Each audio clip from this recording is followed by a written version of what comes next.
Hello friends, તમારું સ્વાગત છે મારા કિચનમાં। તો આજે આપણે બનાવીશું ચણાના લોટવાળું સરગવાનું શાક। એકદમ ટેસ્ટી એવું અને ઝટપટ બની જાય એવું અને ઘરમાં રહેલી સામગ્રીઓમાંથી બની જાય એવું આ શાક આજે આપણે બનાવીશું। જો તમે હજી સુધી અમારી ચેનલને સબસ્ક્રાઇબ ન કરો તો સબસ્ક્રાઇબ કરો અને આવા જ નવા વિડીયો માટે તમે બેલ આઇકન બટનને પ્રેસ કરો। તો ચાલો બનાવીએ। તેના માટે મેં અહીંયા એક વાસણમાં 1 કપ જેટલો ચણાનો લોટ લીધેલો છે અને તેમાં અડધી ચમચી હળદર, સ્વાદ પ્રમાણે મીઠું, 1 ચમચી ધાણા જીરું પાવડર અને થોડી છાશ નાખીને આપણે બરાબર બધું મિક્સ કરીશું। મેં અહીંયા ખાટી છાશ હોય એવી છાશ લીધેલી છે અને છાશ મેં અહીંયા 4 મોટા કપ જેટલી લીધેલી છે। હવે સારી રીતે તેને મિક્સ કરીશું। ગાંઠા ન રહે એ રીતે આપણે સારી રીતે પહેલાં મિક્સ કરી લેવાનું અને છાશ આપણે એક સાથે નહીં નાખીએ, આપણે થોડી કરીને નાખીશું। જો તમારી પાસે ખાટી છાશ ન હોય તો તમે મીડિયમ એવી છાશ હોય તેવી પણ લઈ શકો છો। હવે તેમાં બધી છાશ નાખી દઈશું અને સારી રીતે મિક્સ કરી લઈશું। આ સરગવાના શાકમાં લોટનું પ્રમાણ થોડું વધારે હોય છે અને થોડું ખાટું રાખવાનું હોય છે। તો હવે આપણે તેને ઉકળવા મૂકીશું।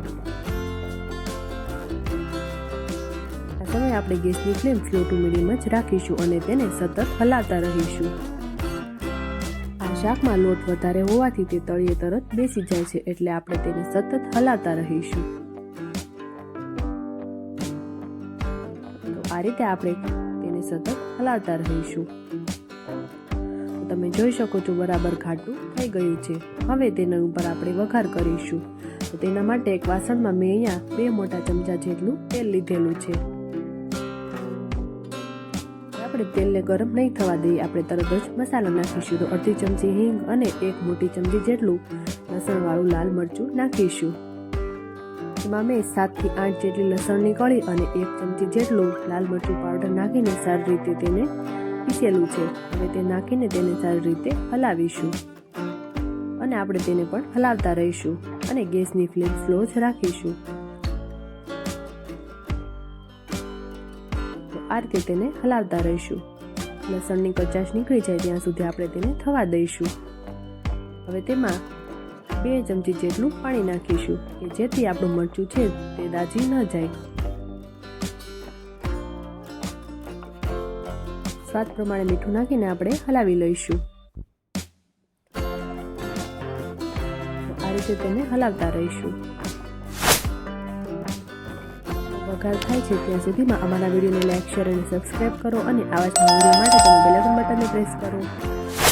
હવે આ વઘારને આપણે શાકમાં એડ કરી દઈશું અને તેમાં બાફેલી શીંગ છે તેને પણ નાખી દઈશું। મેં અહીંયા 7 થી 8 જેટલી સરગવાની શીંગ લીધેલી છે। તમારા ઘરમાં જે રીતે ખવાતી હોય એ રીતે તમે લઈ શકો છો। હવે સારી રીતે મિક્સ કરી લઈશું અને 2 થી 3 મિનિટ માટે તેને થવા દઈશું।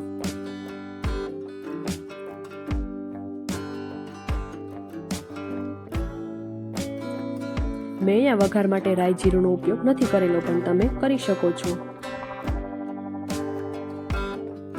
આ શાક ખાવામાં એકદમ ટેસ્ટી એવું લાગે છે। હવે લીલા ધાણા નાખીને આપણે બરાબર મિક્સ કરી લઈશું અને ગેસની ફ્લેમ બંધ કરી દઈશું। તો તૈયાર છે સરગવાનું ચણાના લોટવાળું શાક।